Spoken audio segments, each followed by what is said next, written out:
Tips untuk pemula bermain Rise of Kingdoms. Oke.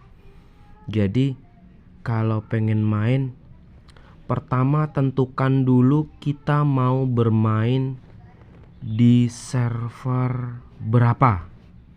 Syukur-syukur kita browsing di YouTube ada sebuah project Indonesia. Misal akan ada project di server 4004. Server 4004 misalnya.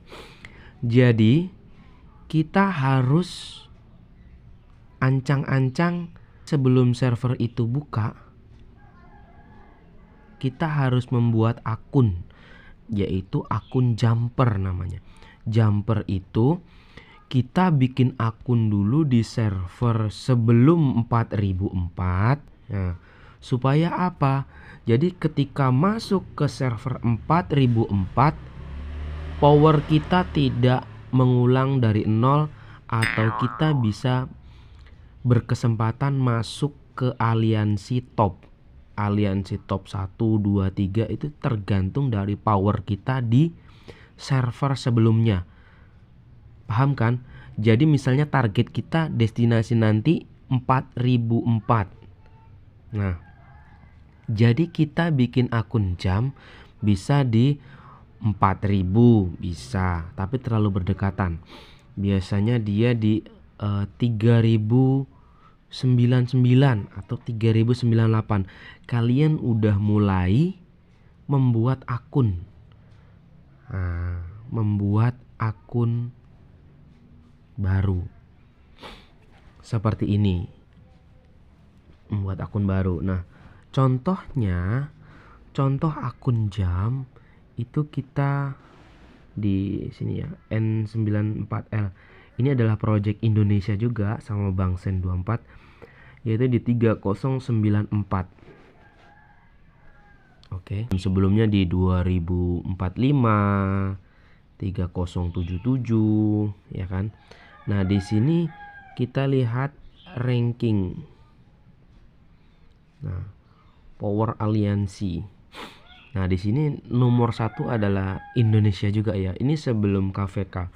Ini berada di musim persiapan.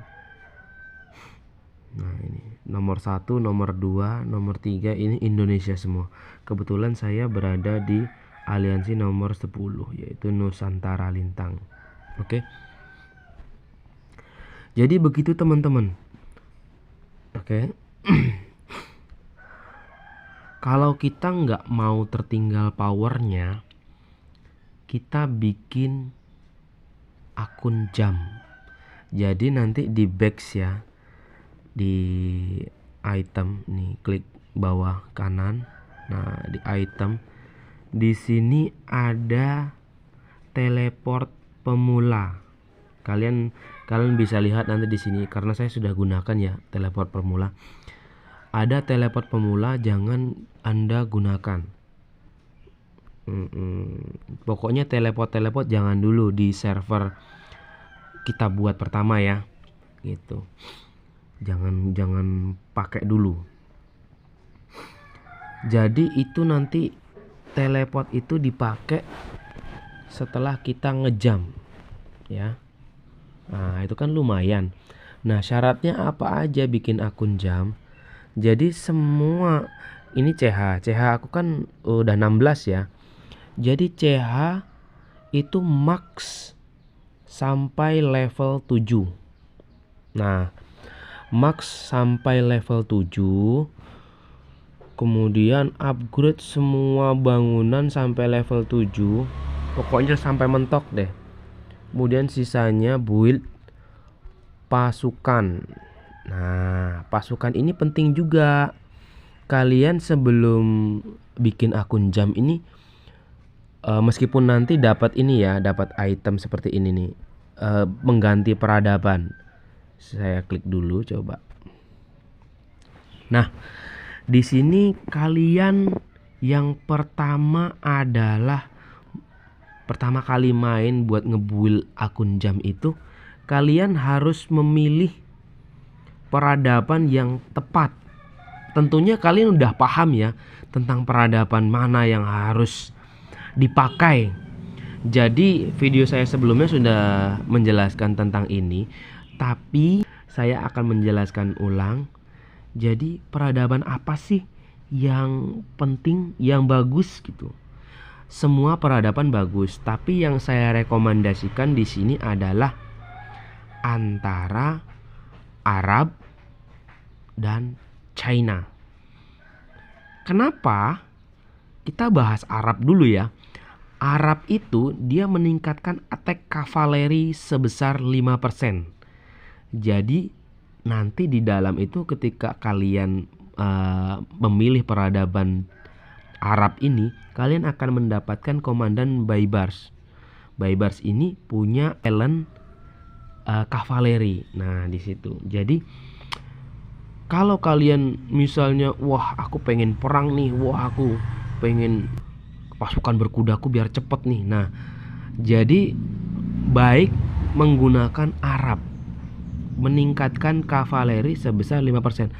Jadi rata-rata pemain menggunakan pasukan kavaleri. Kenapa? Karena dia kalau rally, kalau kita hajar musuh, hajar monster, hajar barbarian di dalam itu, jalannya tuh cepat gitu loh. Didukung dengan riset-riset ya di dalamnya. Nah, kita jelaskan ini dulu. Jadi lebih cepat gitu jalannya ketimbang pasukan infanteri, ketimbang pasukan pemanah itu. Makanya kavaleri itu enak banget deh pokoknya kalau ibaratnya bagus lah, maksudnya kecepatan berjalannya lebih tinggi.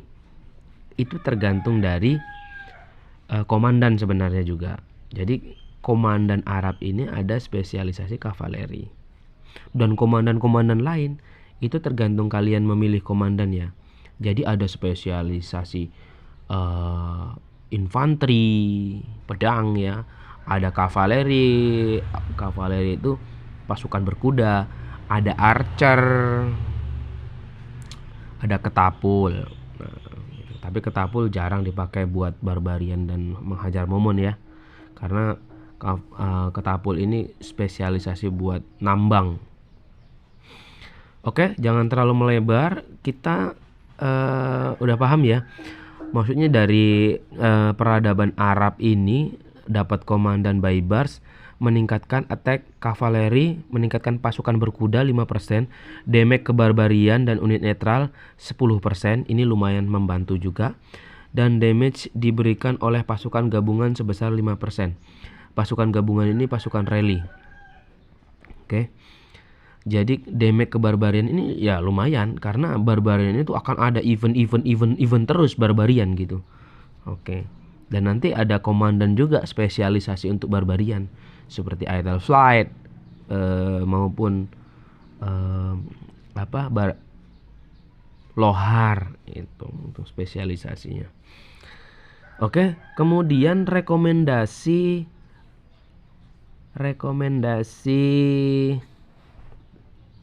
peradaban yang kedua adalah China. China ini adalah komandan Sun Tzu. Oke. Spesialisasinya apa? Nah, ini meningkatkan defense pasukan sebesar 3%. Overall ya, pasukan semua di defense. Jadi mulai pasukan infanteri, kavaleri, archer.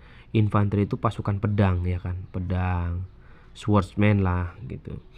Terus kavaleri ini pasukan berkuda, archer ini pasukan pemanah, jalan juga.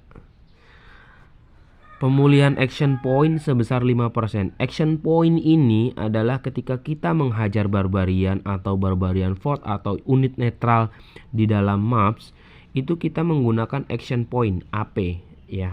Setiap kita menghajar itu ada persentasenya. Kadang 50, 150 di situ ada. Nah, ini adalah pemulihan action point, jadi 5% lumayan. Dan kecepatan membangun sebesar 5%. Nah, ini para pemula ya, pemula di bawah CH16 ya.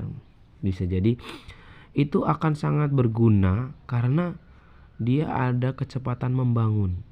karena masa-masa pembangunan dari awal itu masa-masa pembangunan tuh. Tapi RSS itu resources ya, SDA. Nah, jadi membangun itu menggunakan SDA. Cuma kalau dari level 1 sampai level 15 itu belum berasa banget sih. Gitu.